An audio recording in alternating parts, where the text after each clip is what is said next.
Isipon mo ha, nagparaklase ka ng pirang taon. Almost 1/4 kang buhay mo nilaag mo dyan sa pag-eskwlang yan. Tapos para ano? Para pasahudan ka ng sweldong daymang kasya sa imo?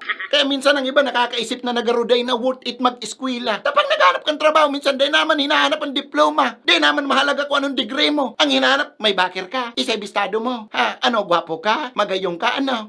Hello ma-elementary ka perang taon, ma-high school ka pa, ma-college ka pa, tapos pagka-graduate mo, unang realidad na day sinasabi sa imo, ma-OJT ka pa ng perang taon, as tambay, tari ka man makakahanap tulos ng trabaho after mong graduate. Diba nga ni dyan, nalapa na lamang, dahil manggirari nakakahanap ng trabaho, eh nara mo kung anong pinakamakulog sa gabos. Minsan, mas dakula pang kinikita sa imo kang mayong tinapusan. Mas dakula pang kinikita sa imo minsan kang tambay. Kaya din ako mga alas kung tanong kadakol-dakol mga Pilipinong mga skilled, matatalino, higos na auto, nagrulupad na pa ibang bansa. Ginagamit ninda ang talino yung higos ninda para sa ibang lahi. Tano, dahil mo man sinda masisi. Auto, duman ang dakulang kwarta. Duman nabubuhay ang pamilya ninda. Paano sa daig di mapalapa? Aram mo kung anong pinakamarig dyan? Dagdagan ninda ang trabaho sa Pilipinas para sa mga Pilipino. And tawan nindang chance magtrabaho si may mga kapasidad magtrabaho. Especially si mga nakatapos. Sama, iyong gayo. And higit sa gabos, tawan ninda ning sweldo itong reasonable man. Itong nakakabuhay maning pamilya. Bako ito ma-mindset din na kita na 21